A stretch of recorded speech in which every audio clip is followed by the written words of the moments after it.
welcome to this week's video. This week is the long-awaited Himi Gouache review. I know quite a few people have been asking for me to do this, and here it is.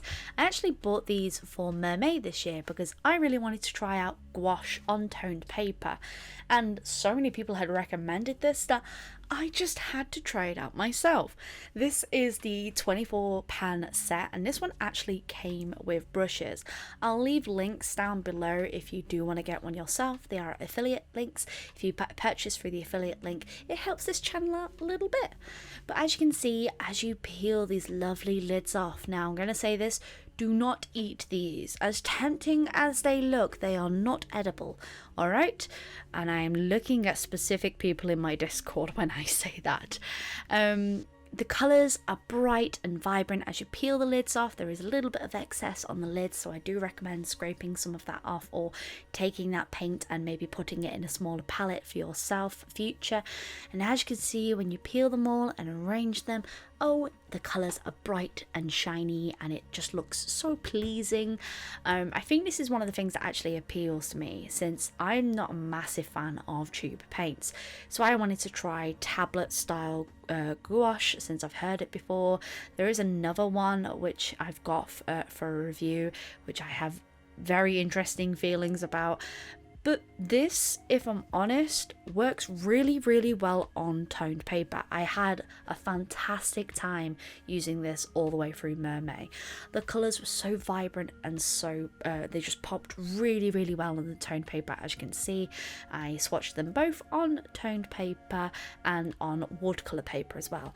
I found that on white paper the colours were less opaque. We were having a little bit more of a trouble getting that strong colour that I was after, but I found that through several times of layering I was having a lot more fun with it. So this is the more current clips, as you can tell, and we are flicking through and looking at some of the things that I did for Mermaid. If you want a full sketchbook tour, there is actually a video up on my channel where you can actually see these pieces in a little bit more detail. And throughout the entirety of May, I mainly used the Himi Gouache. So if you want to see how it looks on toned paper, that's the best place to go to. I had a lot of fun like playing around with the medium, messing with the opacity of the colours and trying out lots of different things. And I thought for this review we're going to actually do this on some watercolour paper. This is hot press aquafine paper, and this is what the palette looks like. Now don't judge me, I have been using this palette a lot after a few months. As you can see, some of the colours have unfortunately dried a little, which you can rectify by just putting a few drops of water on there. So it's not the end of the world, but it just goes to show you that these will not stay fresh even if the box is sealed. So just a few drops of water will rectify that straight away. They get this like sort of like skin on top of them, and you just need to like reactivate the colour itself, which isn't bad at all. As for the illustration that we're going to be doing a Fey dragon from the Feywild itself. Yes, I've been obsessed with D&D, as you all will probably know if you're a regular to this channel, and I wanted to draw some creatures that have come from the Feywild itself, since that's a lot what we're doing in session and the D&D game that I run, and I've been really inspired by all the bright colours. So I thought this would be perfect for this palette since we have a lot of bright colours. Okay, so here is the goods and the bads of this. On toned paper, these colours really sing extremely well. Unfortunately, a lot of toned paper doesn't hold watercolours very well, so you will experience a lot of warping. But the colours, in my experience, work fantastically on toned paper. I just found it a lot easier to get the opacity that I needed, to get the thickness that I wanted, whereas on watercolour paper I really struggled. You'll see here as I am colouring through, and the way I basically do it is I add a little bit of water onto the brush so that it picks up just enough enough paint so that it's not thick and goopy. Now you can put it on straight away thick and goopy, that's absolutely fine, but you will find it becomes very difficult, as you can see here, to sort of like control and move around. You end up getting like this patchy effect on the paint, and that isn't, unless you're after that effect, it isn't really what I was after. I was after a strong base color. Now you can get some really beautiful textured effects by doing this. You just need to use a little bit more water and you'll be able to lift that paint up. My suggestion is actually, if you are going to use these, do a light wash of your colors first. So just like a light wash that you would do with watercolors, and then you can build up the opacity on top. That means that there is no white paper shining through onto the gouache itself. This stops it from looking so patchy when you're trying to layer colors. And if you're new to watercolors or you're new to acrylics in any way, shape or form, you'll know that they'll behave very differently. Now, I do actually have a favorite gouache that I've been playing around with, that I've decided to buy more of because I really do enjoy, but that's for another review, and that's the Turner acrylic gouache, which I will do another review on those another month, because I've really fallen in love with them, just because the opacity on them is so clean, but they are on the more pricey side when it comes to starting to buy art supplies. Now, if you've never tried gouache before and you're a fan of watercolors but you're like me and you're not a fan of acrylics, gouache can be very hit or miss. I found that some gouache I really behave with and others just do not get on with me at all. This one, it's very hit or miss. Now, do I think for the price point it is worth it? I mean, for the £24 set, it cost me £30, which is roughly around about $35 to $40 depending on conversion rate. And I picked this up from Amazon, and it arrived, it was super quick, it was really nice to swatch and play around with, but it is a beginner's gouache. It is going to behave very differently to more professional grade paints, but I'm a firm believer you don't need the most expensive equipment to be able to paint, and if anything, you can use anything to create anything. This is a really good beginner gouache because it teaches you how to play around with the medium. If you're not massively familiar with it, if you just want to have the pans and the colours there ready to go and you can go through and you can mix your own colours later on, that is absolutely fine. This is perfect for if you've never tried the medium before and you want to play around with it. I've had experiences with the Bolton gouache. I really disliked that. I liked the P.O.BOX gouache, but it does have limitations on colours, and I find that I do sometimes struggle with the opacity on that as well. But if you put this up against the P.O.BOX gouache, I'm going to argue that the P.O.BOX gouache is much better. With the P.O.BOX gouache, you can get a set of 10 colours, and there isn't much outside that colour range. I'd have to double check at some point, but I believe it is only like 20 colours in the colour range, which isn't an awful lot, because I've got the 8 and then I've got 10 and then I've got the gold colour as well, and I really struggled to find other colours in that colour range. It does not have a fantastic range of colours, which means that you will have to mix your own, which is a downside to that, but it is on around about the same price point as this paint. However, it is tubes. You don't get the pans. You would have to make your own pans if you want to make pan paint, and I think this is if you are only used to pan paint in general. I'm saying the word pan a lot, but just to reiterate that word time and time again, it is a happy medium, the Himi Gouache. You can see here in particular, as I was layering the colours, the issue that I was talking about before, where I was getting this sort of like patchiness, even if I was going for the thicker layer or the thinner layer. I found that with the Himi Gouache, this does happen with the darker colours in particular if it doesn't have a solid base underneath. So what I actually did was I put the purple layer down as a base layer and then put the blue on top and layered it with some darker blues. blues to try and get that desired dreamy effect that I was after.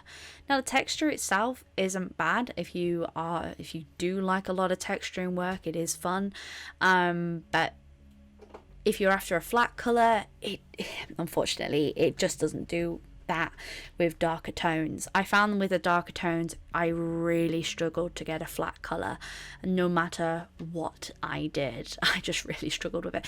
With the pastel tones, not so much. So with the lighter blue, with the greens, with the yellows and the pinks, I did not struggle with getting the opacity down.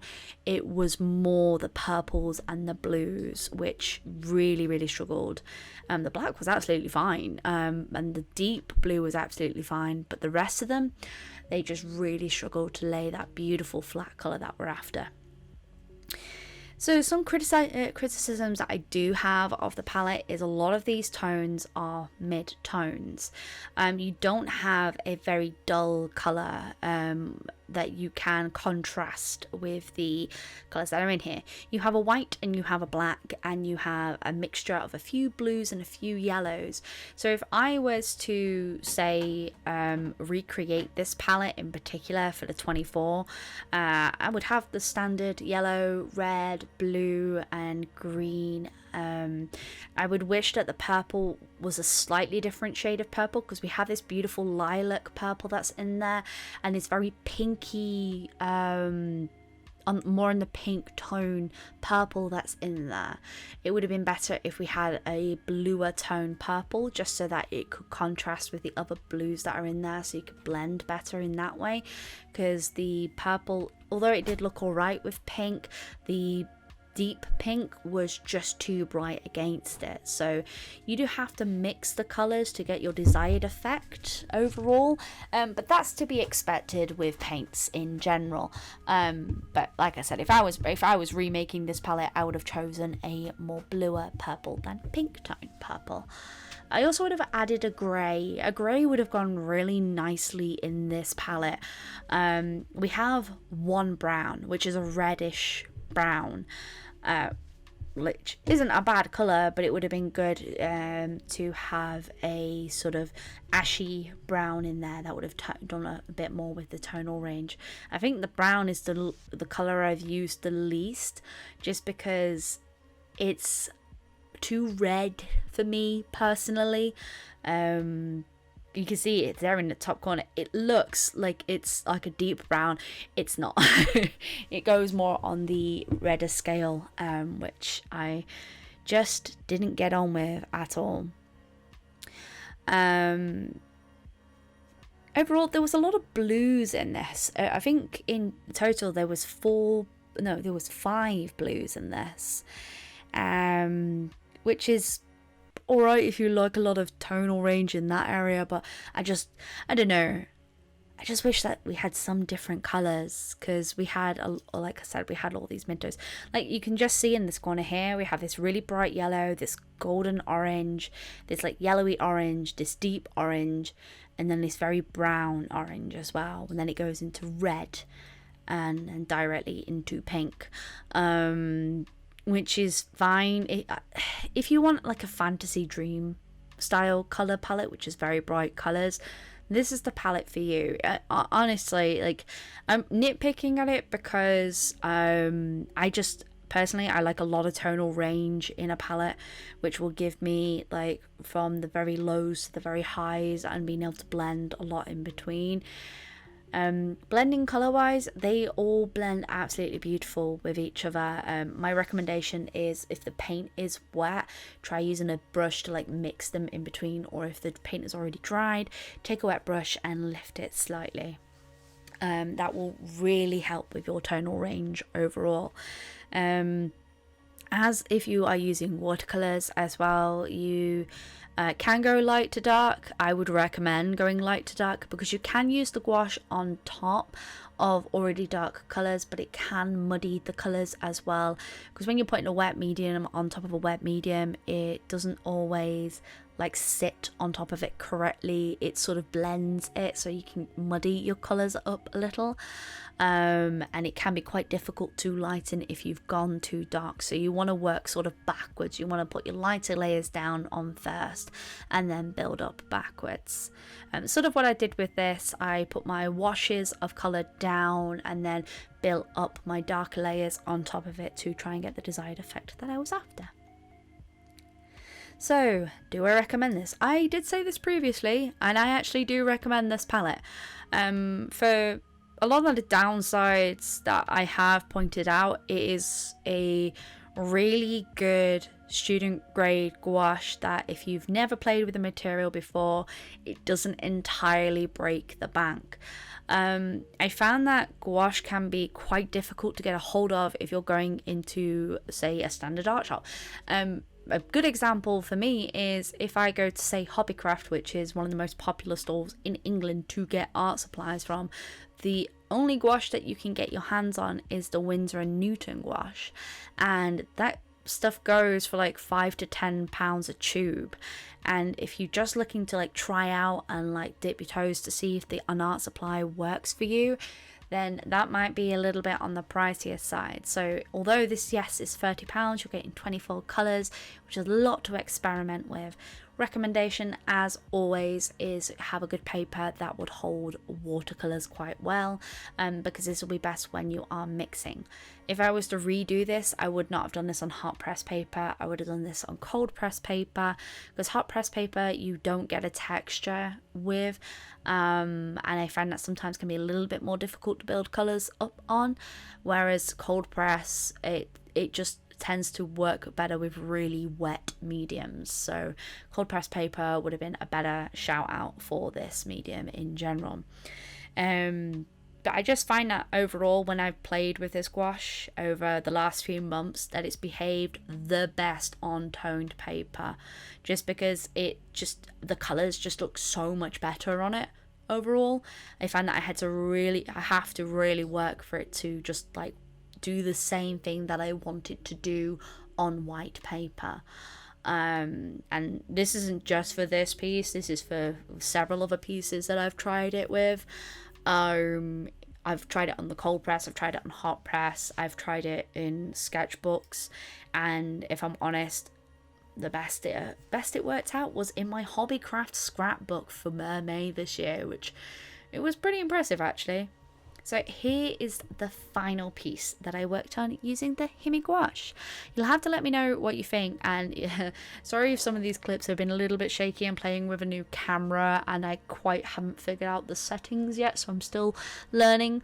But yeah, so this is the gouache, and as I said, if you've never played with the material before, I do highly recommend it. I genuinely, this is the most fun I've had with gouache before I found the Turner acrylic gouache, and I had a lot of fun creating this little fairy dragon.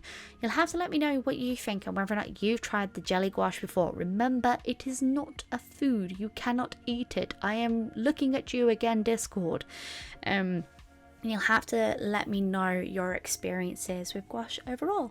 It's a fun material and a happy medium between acrylic and watercolours, and so far I'm having a lot of fun on this art journey. Hope you've enjoyed this video. Make sure to like and subscribe if you are new, and as always folks, stay creative.